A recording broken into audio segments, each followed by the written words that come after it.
Go grab a snack. Settle in for a minute. These stories aren't rushed.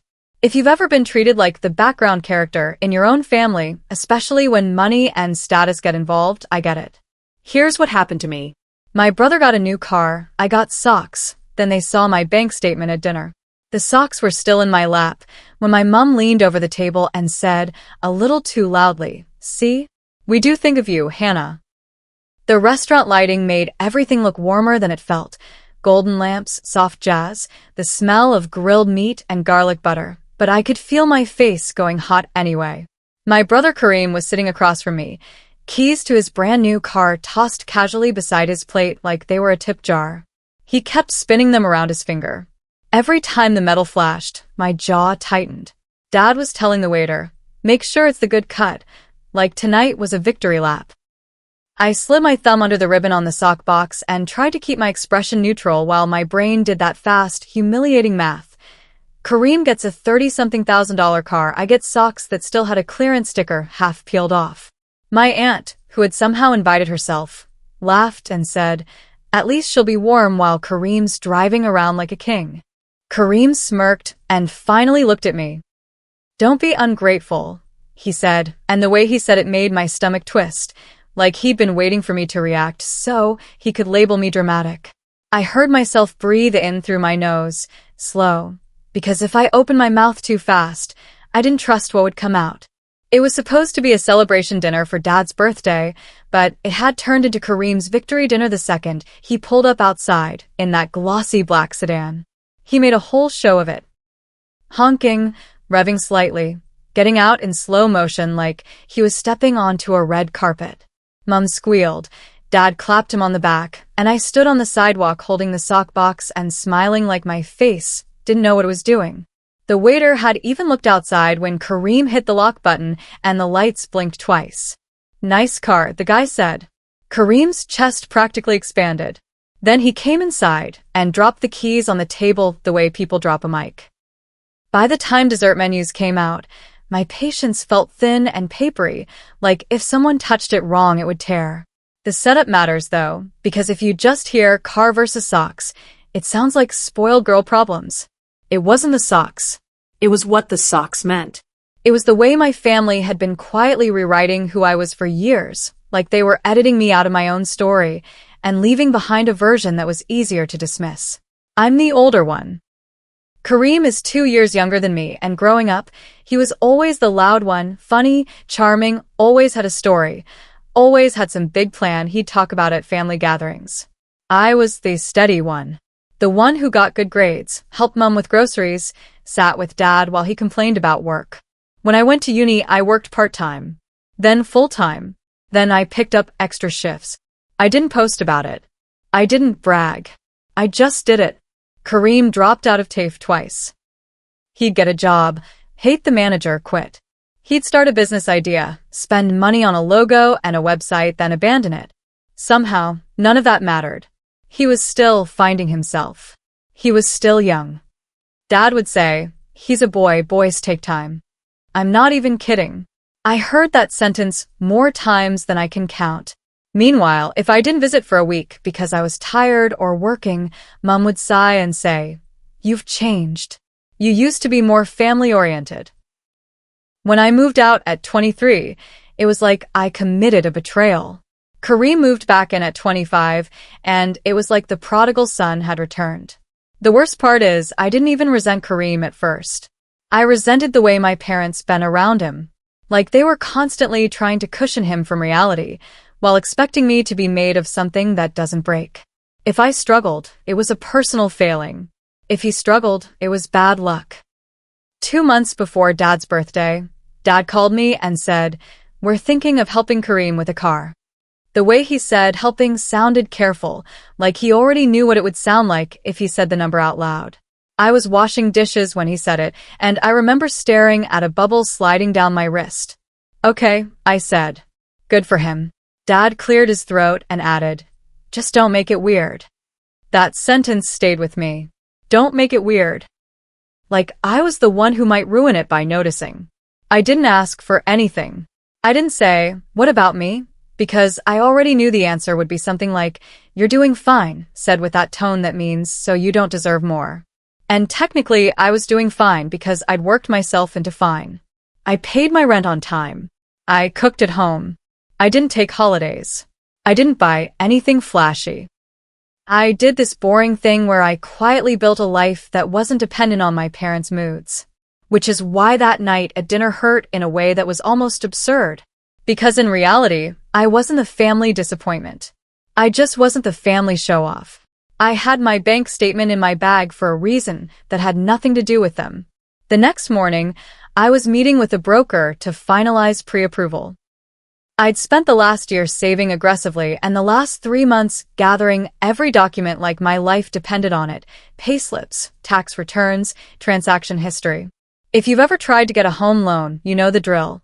Prove you're responsible, prove you're not lying, prove you deserve a place to live. So, yeah, I had my bank statement in my bag. I hadn't planned to show anyone.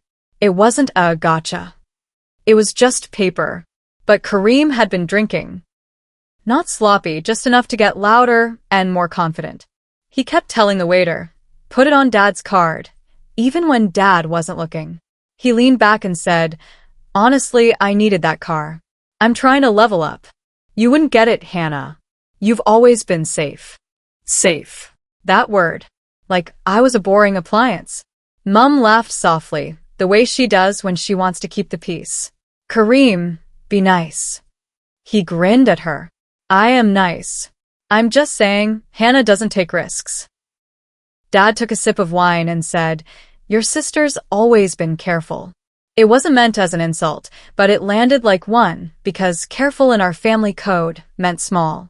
It meant settle. It meant don't want too much. I set the sock box on the empty chair beside me and said, "You don't know what I do." Kareem's eyebrows lifted. "Oh, tell us then. Tell us about your exciting life." My throat tightened. I could hear the restaurant around us. Forks, laughter, a glass clinking. But our little bubble felt too bright, too exposed. My aunt leaned in like she was watching a show. "Come on, Hannah," she said. "You're always so quiet. Don't you have anything to share?" It was the way they said it. Like my silence was a character flaw, not a survival tactic. I reached into my bag because my hands needed something to do. My fingers brushed the folded papers, and for a second, I considered leaving them there. Being the bigger person. Keeping it calm. Letting it slide like I always did. But then Kareem said, "Maybe Mom and Dad should buy you a new personality next." I looked at him. He was smiling, but his eyes had that familiar edge, the look he got when he wanted attention, even if it was at someone else's expense. Mum giggled, half nervous, half genuine. Dad didn't laugh, but he didn't stop him either. That's what hurt. Not Kareem's mouth.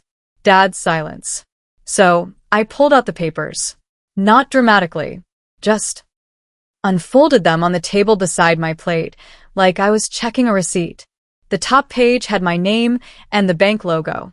It wasn't even a fancy statement, just the normal kind, black text on white paper. Dad's eyes flicked down automatically, because dads do that when paperwork appears. His gaze snagged. He leaned forward slightly. Mum noticed his posture change, and looked too. Her smile faded into confusion. Kareem leaned over from across the table, still grinning. "What's that?" I didn't answer immediately. My pulse was loud in my ears. I slid the page closer to myself like I might take it back, then stopped. My voice came out calmer than I felt. "It's my bank statement." My aunt made a scoffing sound. "Okay?" And Dad's face changed first. It was subtle, but I saw it. His eyebrows lifting, his mouth parting like he'd started a sentence and forgotten the words. He stared down at the number the way people stare at something that doesn't match the story they've been telling themselves. Mum leaned closer, squinting. "Hannah, is that?" Kareem's grin started to fade. "What are you doing?" he asked, suddenly sharper. I looked at him. "You wanted me to share?" I said.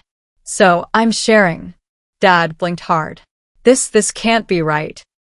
He tapped the page once with a fingertip, like the paper might correct itself. "This is your balance." I nodded. My mouth felt dry. "It is." Mum's hand flew to her chest. How? I gave a small shrug, because the answer wasn't glamorous. I work. I save. I don't spend money trying to impress people.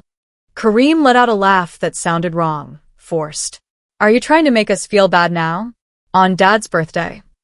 I turned to my dad. His eyes were still on the paper. He looked stunned. Like he'd been watching a play where he thought he knew the ending and someone changed the script mid-scene. I didn't bring this to show you, I said, and my voice finally wobbled a little. I brought it because I'm meeting a broker tomorrow. I'm buying a place. Mum's mouth opened and closed. Dad finally looked up at me, and the expression on his face wasn't pride at first. It was confusion, almost disbelief. Like he couldn't reconcile the daughter he'd mentally filed under fine with the reality sitting in front of him. My aunt, who had been enjoying herself a minute ago, suddenly looked irritated. Well, good for you, she said, but there was something sour in it. No need to wave it around. Kareem's cheeks went blotchy. So that's what this is, he said. You're trying to one-up me. I felt my shoulders tense. Kareem, I didn't even say anything about your car. He leaned forward. Because you didn't have to. You just put your little paper down like we're all idiots. Dad said, quietly, Kareem. Kareem snapped his head toward him. What? Dad's voice was still quiet, but it had weight now. Enough. Silence fell over our end of the table. The waiter came by holding a dessert tray and hesitated when he felt it, then awkwardly asked, Any dessert tonight? Dad waved him away, without looking. Mum reached across the table and touched my hand, tentative. Why didn't you tell us? I stared at her fingers on mine and felt this strange mix of warmth and bitterness. Because every time I tell you something I'm doing, I said, you act like it's normal, like it doesn't count. And every time Kareem does something, you throw a parade. Mum's eyes filled a little, but she didn't cry. She just looked tired. That's not true. I didn't raise my voice. I didn't need to. It is, I said. You bought him a car. You bought me socks. And then you told me not to make it weird. Dad flinched like I'd hit the exact bruise. He rubbed his thumb along the edge of his napkin. Hannah, he said softer, we didn't think you needed it. I finished because I knew the line. That's what you always say. Dad's shoulders slumped. Yes. We thought you were okay. I am okay, I said. Because I had to be.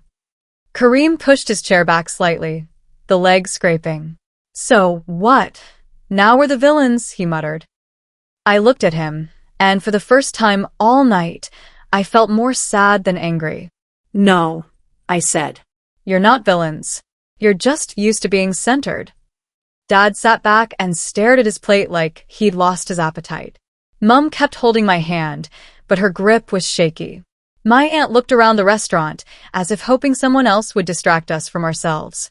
We finished dinner in a quiet that felt heavy and unfinished. Dad paid, of course.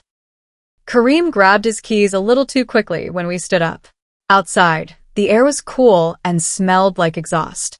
Kareem walked ahead toward his car without looking back. Mum lingered beside me and whispered, I'm proud of you, like she was trying to patch something with a single sentence. Dad stood there for a moment, then cleared his throat and said, We should talk. Properly. Not tonight. But soon.